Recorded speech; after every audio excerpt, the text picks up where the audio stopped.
Hi, my name is Maria Duran, owner of Duran Concepts and the host of the Football Takeover. This is a show at the intersection of business, community, culture, and our favorite sport, football. Welcome back. We're here every Wednesday at 10 a.m. At the Innovation Studio. So, we're very excited to have you here join us because today we will continue to talk about all of those wonderful ways that football intersects with so much of our lives. But first, I want to remind everybody that you can leave your comments and your questions in the live chat. We are streaming right now live on YouTube, Facebook, and Instagram. Yeah, so this will be a fun show. I'm very excited about it. I feel like every show is just it's getting better. Not only because we're talking about soccer, football in different ways, but also because we have a lot of really interesting guests that are doing a lot of very interesting things. And so today, actually, before we get into the conversation, let's see what's been happening around town. This past weekend we had the World Cup final. We had the third place game and then the final. And I must say, I really, really did enjoy the game on Saturday between France and England because that was some high adrenaline game there. But that final was really fun. And so our correspondent, Valentina Reina, went out into the city to show us a little bit about what was happening. So let's go to the polls.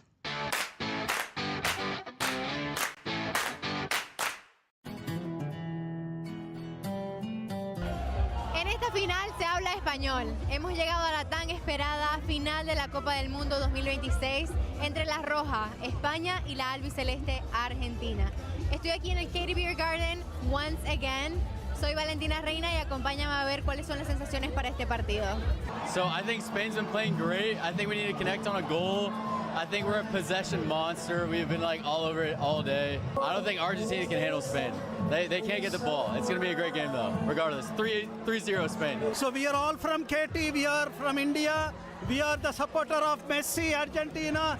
Let's rock and let's win Argentina and golden boot for Messi. ¡España! ¿Piensa que van a ganar? Intenso. España. Que van a la madre patria, ¿por qué no?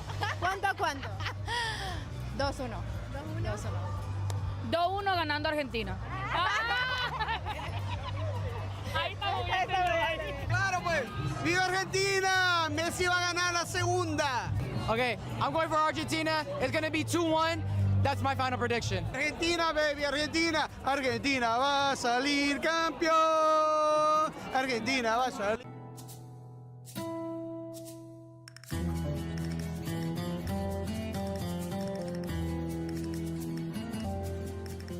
España es un equipo claramente superior, pero una selección argentina que me parece que poniendo los huevos que pone no solo da la cara por su país, sino por un continente donde amamos el fútbol y donde claramente creo yo que la mayoría de nosotros queremos que hoy la selección argentina sea campeona.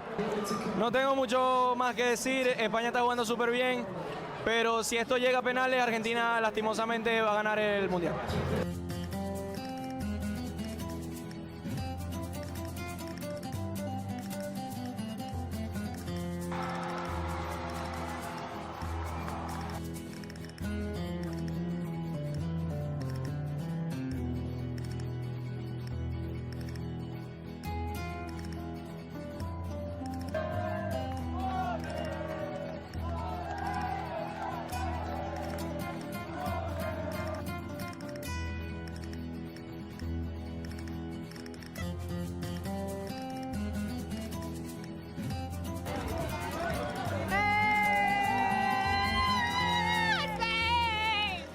España es campeona del mundo, batiendo con un resultado de 1-0 a la ex campeona del mundo, Argentina. Es un juego muy intenso, con España teniendo siempre la posesión del balón. Argentina tuvo siempre dificultad con la posesión del balón y no consiguió tener el gol al arco. Spain outplayed Argentina. No question. It ended the way that it was supposed to. How do I say yay Spain? It was a beautiful game. I think Spain did amazing. It was like 20 attempted goals versus 1. Honestly, Spain, I think this game really proved that Spain is the better team. I agree. And even though they were against Spain and they took that goal away from them unfairly, I still think they pulled through and they did a really good job. Yeah, vámonos a España!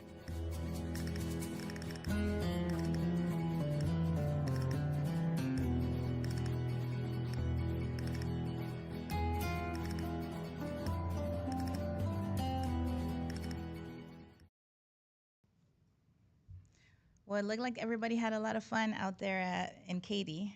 And yeah, go Spain. Well, now to get to our guest, I'm gonna read a little bit about what he's done because we have a lot to talk about. And like I said, this is gonna be such a great conversation. So Eddie Mendoza is the owner of Remodel HTX, a local builder and general contractor committed to delivering excellence in construction services. They have been providing on-site operations at the FIFA World Cup Fan Festival. He's also a lifetime football fan. Oh, sorry, a lifelong football fan. And he celebrated his 4th World Cup journey, I would say, this year. So in those, 39 unforgettable days, he attended 17 matches across the United States. He joined in 10 watch parties and then enjoyed the other 12 matches at home with family. So Eddie, welcome to the show. Thank you very much. Thank you for having me. It's a great space, and I love what you're doing in the community. And yeah, it was a great journey. 17 matches in 39 days. We went to 5 different cities. We got a chance to see 7 in Houston, 7 in Dallas, 1 in Atlanta, 1 in Kansas, and the final in New York. So it was an amazing journey, and I'm glad to experience it with friends and family. Oh my God. So we've known each other since the Dynamo days. But I've also, seen you in action with Real Madrid Houston Peña. Yes. And I mean, you are a true fan. Yes. You are a true fan. So where does that passion for the sport come from?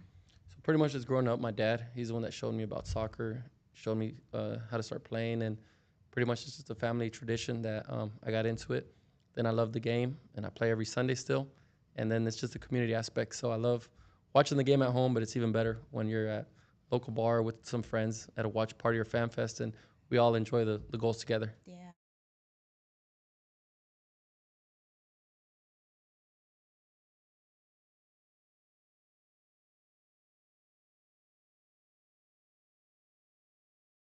He was one of the top players for Real Madrid, and then that's why I'm a Real Madrid supporter. And then in 2014, after we won the Champions League, we learned that the community didn't have a supporter group here in Houston, so we created the Real Madrid Houston Peña, and we've been around for over 10 years. And now we get together at Texas Tailgate, and we watch some of the games every season. Holy moly.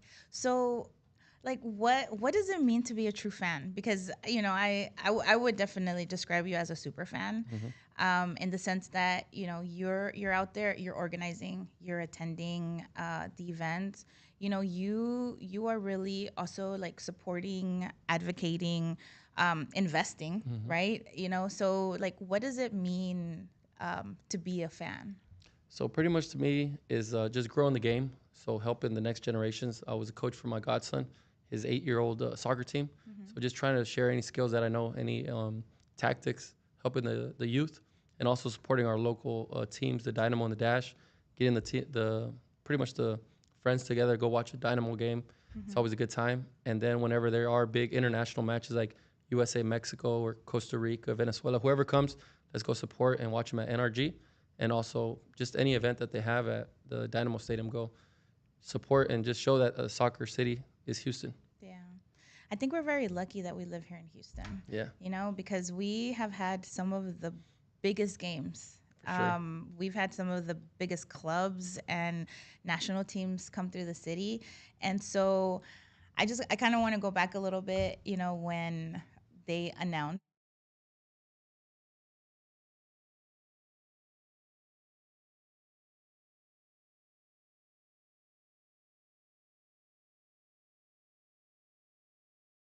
I think it was amazing. So, like I told you, I've been to the last 3 World Cups: Brazil, Russia, Qatar. So I've had to travel to go check it out, and most of the time I travel with some friends or alone. So it was really nice that it was here at home, and I could take my family, took my wife, my employees, my parents, my sisters. So it was good for them to check out that atmosphere and also to watch a game in the stadium. Yeah. And so when you've traveled to the past World Cups, how would you what would you say has been how would you compare them? You know, because you've been, what is it, Brazil, Yes. Russia, Qatar. Qatar, and well, and now the United States. I think this one was the best ever, the best World Cup ever in my pretty much experience. So Brazil was nice. It's just really big, and it was my first time going, so it's kind of my rookie season. And then Russia was really nice. It was far, but it was a good time. Qatar was small, so you could do a lot of games in a short amount of time. But I think we got blessed here in Texas. We got 7 games in Houston, 9 in Dallas. If you've never been to a World Cup match, you could literally check out 14 matches because there was only 2 games that overlap. So you could only go to 1 game in Houston and Dallas. So imagine never being to a World Cup and you got 14 chances. That's pretty nice. Yeah. It's only a 4-hour drive. Check it out and you could come back. You don't got to get a hotel. You don't got to get a flight. You don't got to go through security. So you just got to wake up early. Yeah. Yeah, you definitely do. So how did you prepare? How did you prepare once, you know, once they announced all the cities? How did you prepare for like what your 2026 World Cup journey was going to be like? So pretty much I'm pretty structured because I'm a project manager. So I'm all about budget and schedules. And what I did is I pretty much did a lot of content on social media just to help people get ready because they've never been, how to make a FIFA account, know when it's phase 1, 2, 3, 4, how to know how the lottery system works. Yeah. Also, with every person, they could buy 40 tickets. So a lot of people didn't know, 4 tickets per match. So I was helping the community, sharing a lot of information. And my reward pretty much was people would let me know when they got selected. So a friend of mine would be like, hey, I got selected. I've never done it. Let's do it together. We bought 40 tickets together. He got 20, I got 20. And then we just kept on going that way. So just sharing all the information I knew. And I guess the content came around and they would reach out to me when they needed help. And if there was any spare tickets I could purchase, I would get them. That is awesome. All right, so now, so you're doing that, and then now you have your tickets. Yes. Right. So, what was your first match? My first match was here at NRG, so it was pretty nice because it was the first World Cup match ever here in Houston. It was Germany versus Curaçao. So Germany ended up winning. It was really nice, and it was a good atmosphere. So I really liked that. That's cool. And so from there, the other cities, because you also went to Dallas, Yes. Kansas City, Yes. and then Atlanta and New York. okay. So pretty much in Kansas City, I always do the before they do the live draw for FIFA in December. I like doing phase 1 because you don't know who's coming. Yeah. So I got all the matches in Houston and Dallas, and we got lucky that Cristiano Ronaldo came twice to Houston.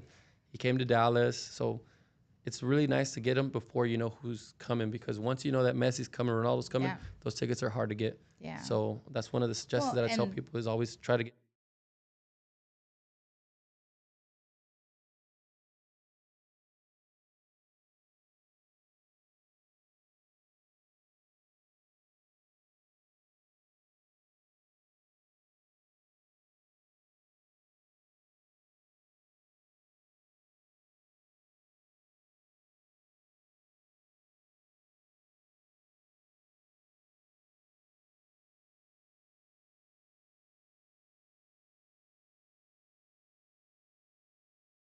And really get to experience the atmosphere. So that was fun. And besides that, just flying to Kansas, Atlanta, New York was a good time. Oh my goodness. And so you were able to share this with your wife, with your Yes. family.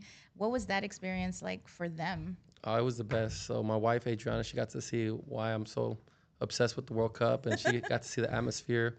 Went to the 2 Portugal matches. So the first was Portugal-Congo. They ended up tying, but she got to see Cristiano Ronaldo. And then I took my wife, her dad, my 2 sisters, and my parents to the Portugal versus Uzbekistan. Cristiano Ronaldo scored 2, and they won, I think, 5-0. Yeah. And she loved it. She's like, wow, the atmosphere is nice. Everybody's here. They're enjoying it. So she got to really understand how big the World Cup is and that people from all over the world come to celebrate it. Yeah, I mean, World Cup is on another level. Yeah. You know, it's definitely on another level, and just the amount of diversity that's there. So it doesn't matter if Portugal is playing against Uzbekistan, you're going to see people from all over. Definitely.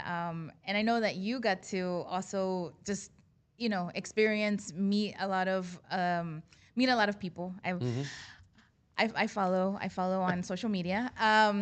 But you also got to. I saw that you did, or you were part of the broadcast with Speed. Yeah, I ended up seeing Speed in Dallas. Mhm. So I saw him a couple times. The first time was here in Houston, the Portugal game. He's a big Ronaldo fan. I'm a big Ronaldo fan. So Speed, what I like about Speed is that he's for all the kids, the generation that's coming up. So he's helping grow in the game. So anybody that's maybe like 15 and under, they love Speed. They love like pretty much interacting with him. He's a person that they can relate to. So let's say if the World Cup comes back in 10, 12 years, they're the next group of people that are going to be purchasing the tickets, and they're basically going to be loving the game even more. So Speed, we got a chance to meet in Dallas. It was a Norway versus Ivory Coast game, and it was at halftime, and it was by the media area. So I was just stopping by, and all the kids just were calling out his name, Speed, Speed. But he actually wanted to interact and do content. So ask, what do you think about the game? I was able to chat with him and tell him that I think Norway's going to win 2-1. Holland's going to score. And that's what happened. And it was a good time. And I just told him, thank you for what you're doing for the game. And he's just helping the next generation just become soccer fans. Yeah.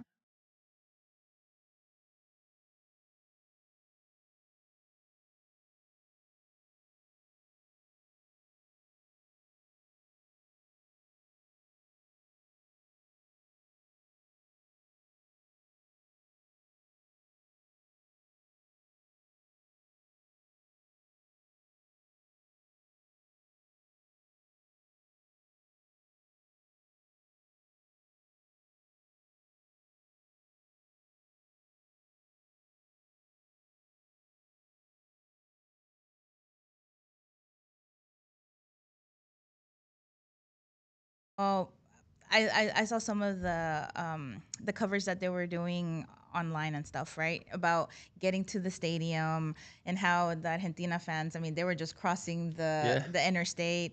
The fact that there was just so much going on in New York. I mean, that must have been. I think about it this way. Just like you mentioned, Qatar, everything is so it's so small and compacted. I mean, the atmosphere in New York must have just been on a whole nother level because of that. Yeah, it was amazing. It was the best game out of my 17 World Cup match, just because I've never been to a World Cup final and finally got to do it. So the final, we actually got there on Friday, and on Friday there was a Fanatics Fest. So it was really cool. It was good timing, and there was a lot of good stuff going on. On Saturday we went to Soho. There was a House of Merc, so all the stuff for Mercury Vapor, Superflies. There's a really cool activations and stuff going on in the city, like you were saying. Yeah.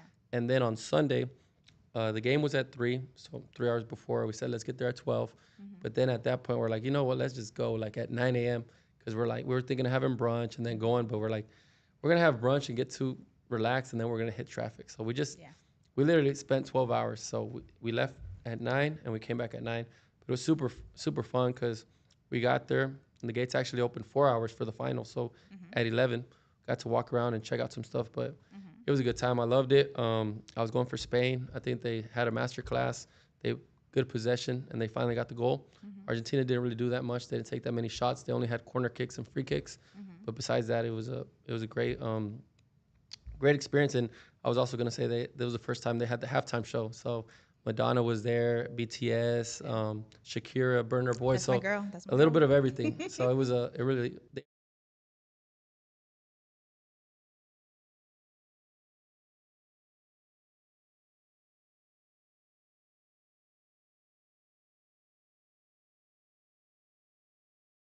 So it was pretty cool. Oh my goodness. Yeah. That, I mean, it just sounds like you had such a wonderful experience. And I see that you also, have a lot of souvenirs and just different paraphernalia from the cup. I mean, can you tell us a little bit about it? I see the scarf. That Yes. scarf looks sweet. So this is the official World Cup final scarf, and it has a little bit of the print from the different countries. So that's the Mexico print and the stars for USA. So something really nice. Then we had the official hat.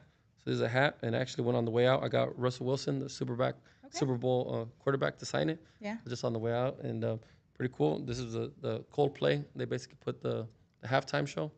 Everybody was waving their flags and being part of it. This is the lineup, Burner Boy, BTS, and everybody that was part of the halftime show. Nice. And then on this side, something that's really cool that everybody will collect. This is actually the cup that everybody wants. This is the FIFA, the final. So it has both teams. It has Spain and Argentina. So if you're a so fan, cool. then everybody had like 4 or 5 of those cups because that's pretty much a collection edition, and everybody loves collecting those. So it was a great time. We enjoyed it. It was I love the score and everything about it. Yeah. So are you ready for 2030? Yeah, I'm ready. I'm take a little break, relax.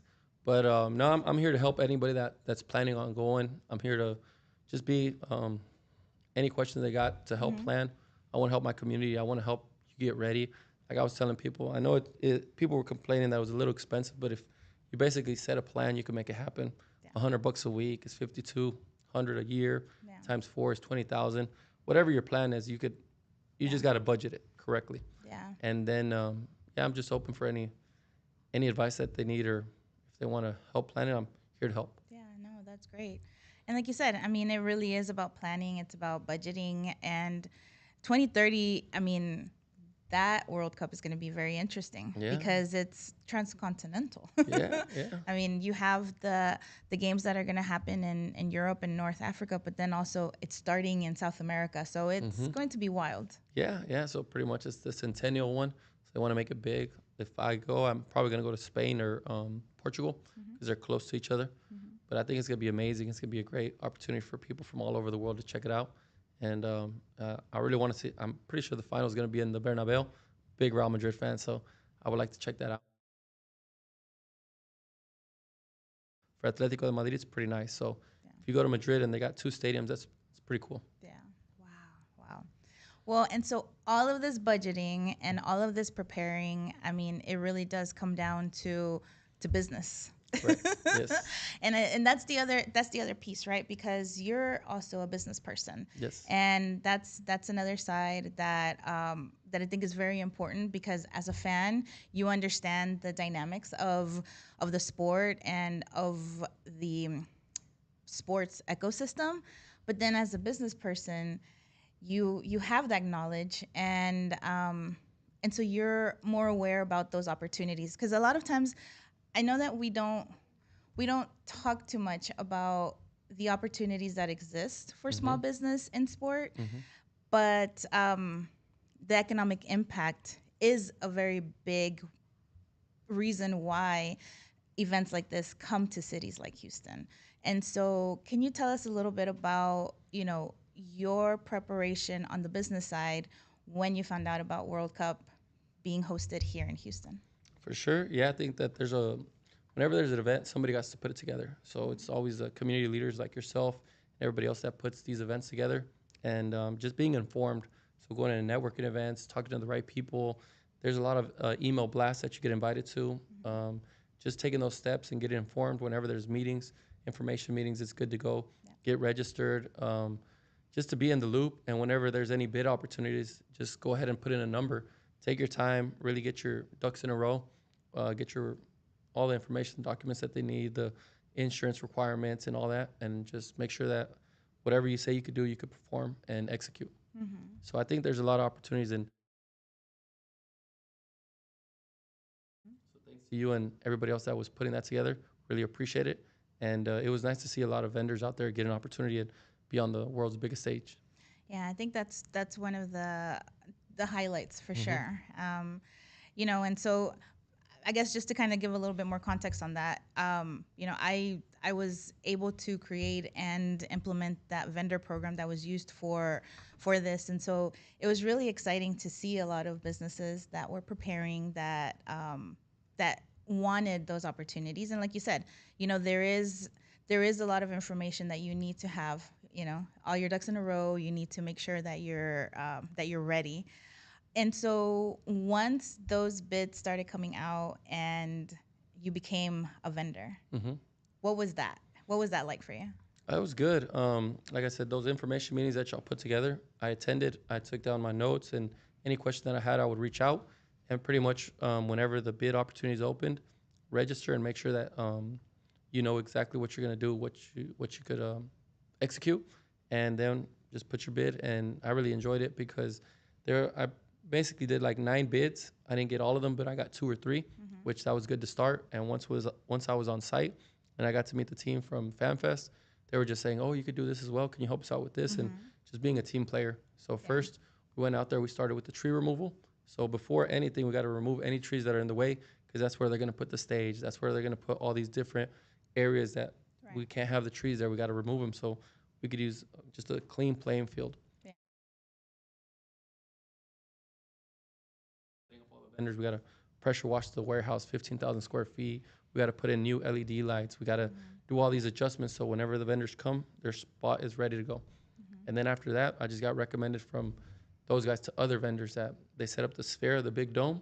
They're like, we do the dome, but we don't do a platform. We need a wooden platform, 44 feet all around, and we need it done in 2 days.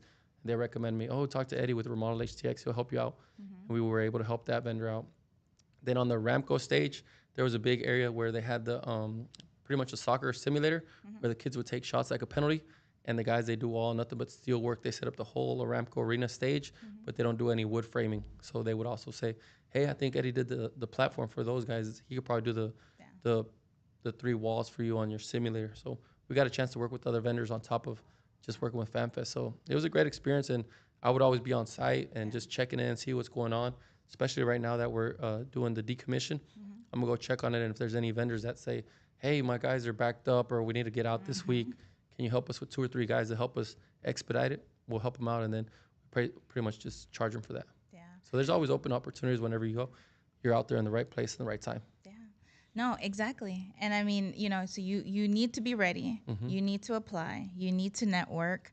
And then you just need to have your staff and everybody good to go. For sure. Yeah. And yeah, we started on May 1st. So from May 1st, I wasn't on site every day, but anytime that they called me, hey, we want to add this scope of work, we want to add this, I was there within an hour or 2. So I was close by the area where they called me for a meeting. I could show up and we'll walk it and we'll add it to the scope and keep on moving. But so I was kind of like their go-to guy with any little thing that popped up for the over 60 days.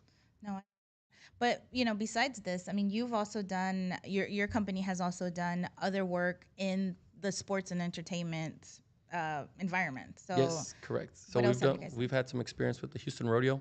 So we've done stuff for Telemundo. We set up their pretty much their custom tent whenever they have it with the big broadcast area. We've done stuff from that aspect, and then just any opportunities. We do a lot of facility maintenance. So anything from Starbucks, Cane's, Five Guys, Exxon, Shell, Chili's, day or night work orders, we're on demand. So they kind of know our capability, and they know, well, I know Eddie could probably, any little thing that pops up on a Sunday, we could take care of it. Yeah. No, and that's exactly what you need to do. And I mean, that your project management skills obviously come into play on this side, and then also on the fan side. So that's wonderful. Yeah, no, we really appreciate the opportunity, and thank you for helping us out along the way. We really appreciate everybody that was a part of it, and I think Houston did a really good job. Yeah.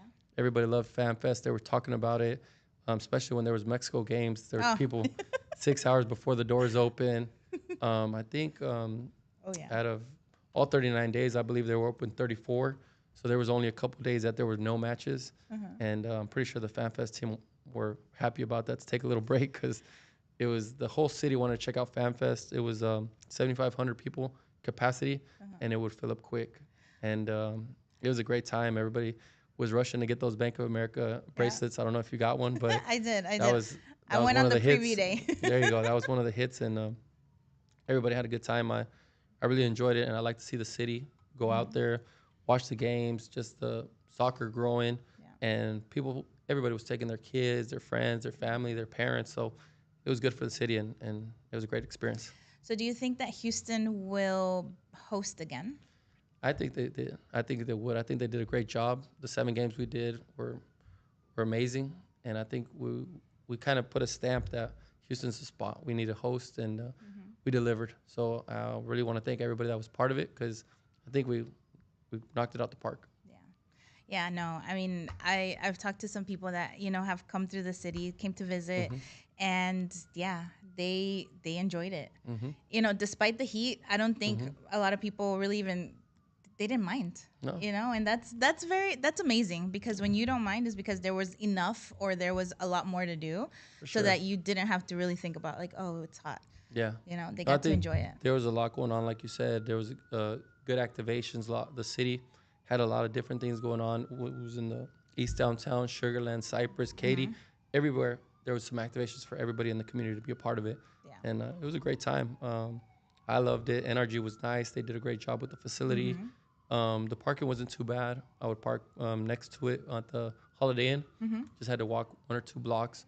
So it was a great time, and I think everybody hopes that it comes back. And supposedly they're saying 2038. So maybe we got to wait 12 years, because after this World Cup, it's going to go, like you said, to Africa, Europe, and South America.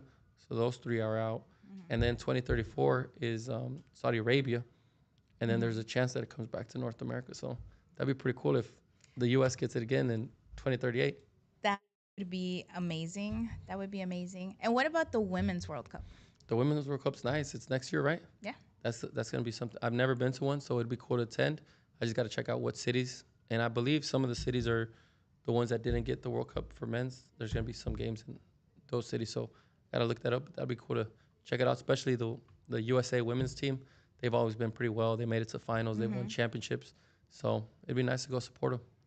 Yeah, I was talking to a friend about it, because El Salvador, we have a good women's team. Nice. And so I'm crossing my fingers and hoping that they make it, because it would be a great excuse to make it out to Brazil. There you go. No, that'd be a great time. That'd be real good. It'd be really fun. Well, and so just to kind of wrap it up here. So this year there was a lot of changes, overall with World Cup. I mean, the size, the amount of teams, some of the different elements that they added into the actual game. How would you say that these changes have impacted, or where do you kind of see, football and the World Cup going? Yeah, well, one of the main changes that everybody saw was a hydration break, which I don't mind it, to be honest. If you ever play soccer, going 45 minutes without a break, that's pretty intense, which we're used to it. But with time, it's okay to take a break. It's literally 3 minutes, get some water, and get back out there. Right. So I guess they were doing that for safety precautions, because it's, like you were saying, it's super hot. Most of the stadiums were closed, but this Sunday at MetLife, that one's open. There were some other open stadiums. So it was good for the players, and it's not that bad for a 3-minute break. And then the rest for the future, I think that soccer after this is going to grow. I think it'll be a top 3 sport in the U.S. I think it might be football, baseball, soccer. It might knock off basketball. Basketball's doing good, but I think the viewership's going a little down just because nobody plays defense anymore. They're all shooting threes. And a lot of people, I think soccer, after experiencing it, after going to Fan Fest, after going to a game, they're going to be like, wow, this is amazing. I want to play. So a lot of the kids are going to start playing. And I know there's a lot of legacy programs where they're building a lot of parks for kids to keep on playing, enjoying the sport. And I look forward to that. And if there's any way I could be involved, I'm going to start coaching. And once I start having kids, I want to be involved and just grow the game in the next 10 years. Hopefully soccer gets up there and more people get to enjoy it here in the city and the nation. Yeah, it's awesome. I mean, I completely agree with you. I think that there's a lot of people that maybe, even in our circles, that we didn't follow the game, but then this was esa probadita that they needed.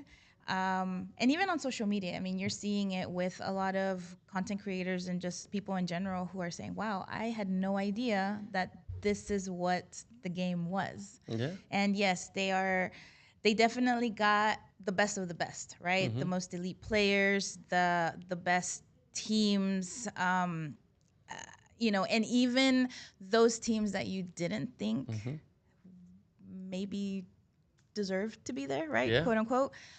They absolutely showed up. Definitely. Like Cabo Verde, they did an amazing performance. They played against Argentina. They took them to extra times. So imagine one of the smallest countries taking the world champs to extra times.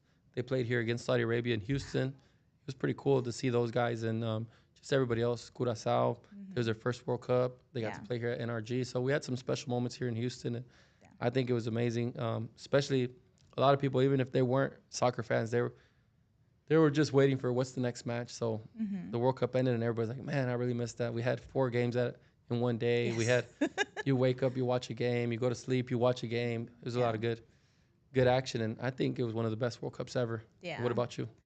I do too. I do too. And I am very excited about what it means, about the impact, about the legacy, and just and also having these new fans come into the fold For sure. because I know we've been we've been out there, trying to grow this game, and so now there's now it's really more about upkeeping. For I sure. think upkeeping and making sure that we continue to like provide the environment for kids to explore the game, for new fans to come and watch games, and then also like I want to see more international games here in Houston. I want to Definitely. see more women, more women's games here in Houston. I mean, I think that there's a lot that we can do.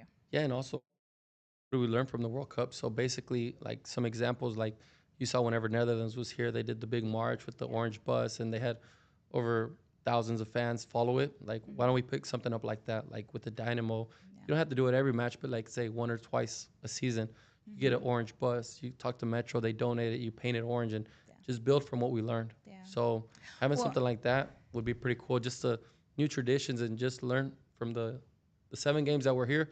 What did we learn from Curacao? What did we learn from Yeah. Netherlands? What did we learn from Portugal? Like all those different fan bases that they came and showed us something Yeah. different about the beautiful game. No, it's true.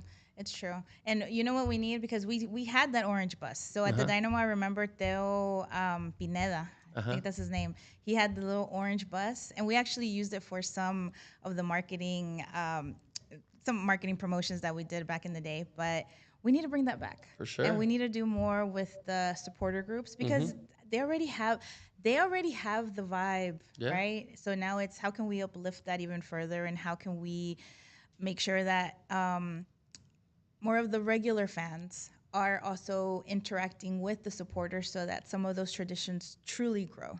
For sure. No, I agree. And like I said, it could be once or twice a season, maybe on a big match against Inter Miami and Messi. You see the bus coming Yeah. and the whole Dynamo Stadium just turns orange, or maybe it's a rivalry match against Austin FC or Dallas. Yeah.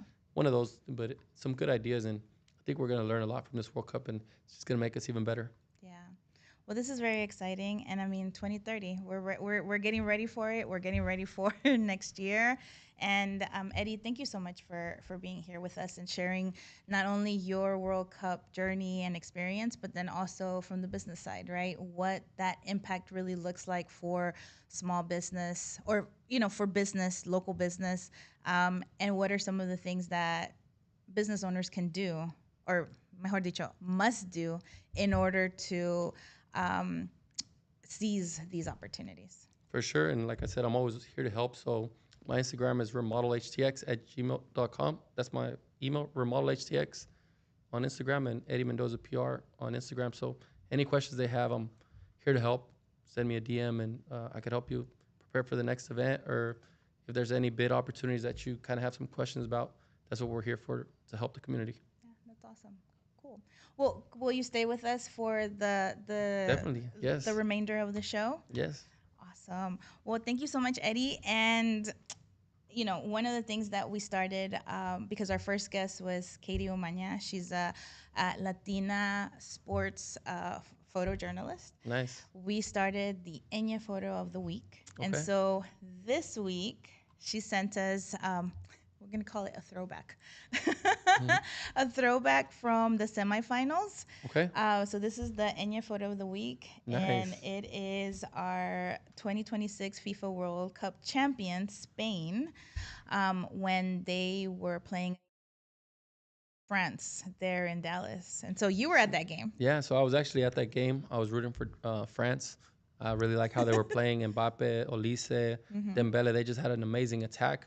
But just the fact that Spain could just neutralize them, control the mid, and pretty much that was the best attack in the World Cup, and he just shut them down. I was like, wow, these guys are legit. So Spain played really well. They ended up winning, and Spain went on to win the final. But that game was kind of my wake-up call where, wow, they took out Mbappe, Olise, Dembele, all the strikers that were scoring 1 or 2 goals every match. Yeah. And they played really well as a team. So that's where I kind of told myself, I think Spain will take it if they make it to the final. Yeah, and they have such a young squad. Yeah, So, no, a lot of their players are 19, 23. yeah. They still got 1 or 2 more World Cups with them. So, and especially the next World Cup is going to be in Spain. So that's going to be Ooh. special for them. And then they go to Portugal, which is close by. Morocco's close by. So Mhm. they don't got to travel that far. Yeah. And normally when you're a host country, you kind of play most of your games in your country. So that'll be good for them. And they got an amazing team. So maybe they can repeat. So they really line things up for next for next World Cup, basically. Yeah. Or maybe France gets their revenge and they make it to the final. Or maybe they see each other in the final. That'd be nice. That's true. France, Spain, Yeah. 2030. Wow. Well, that's gonna be. I'm already looking forward to it. So I need to get going with the savings plan and everything for 2030. Well, and so I want to give a shout out. So today I am wearing my Midas Soccer Academy jersey, and this is a nonprofit organization that's here in Houston, and founded by Banyole Arashi. And so I just want to give a shout out because they're doing an amazing job in providing, soccer academy for the community. And Bayonle has just been amazing or a huge force in making sure that kids are invested in the sport. And so major shout out to him. And I also want to give you guys a little preview about our East Aldine football, what we're doing up in East Aldine. So roll the video. East Aldine, are you ready to play? Registrations are open for East Aldine District's Futbol para Todos program. We're hosting free soccer camps this summer for kids 6 to 15 years old. For more information, visit eastaldine.futbol. Yeah, so we're growing the game, and we want to make sure that East Aldine is providing opportunities. And so make sure to go to eastaldine.futbol so that you can register for the camps that are currently happening and the ones that will be happening this fall. But thank you, Eddie, again for being here.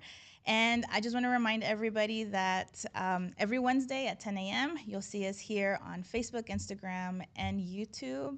And so thank you so much for being part of the Football Takeover.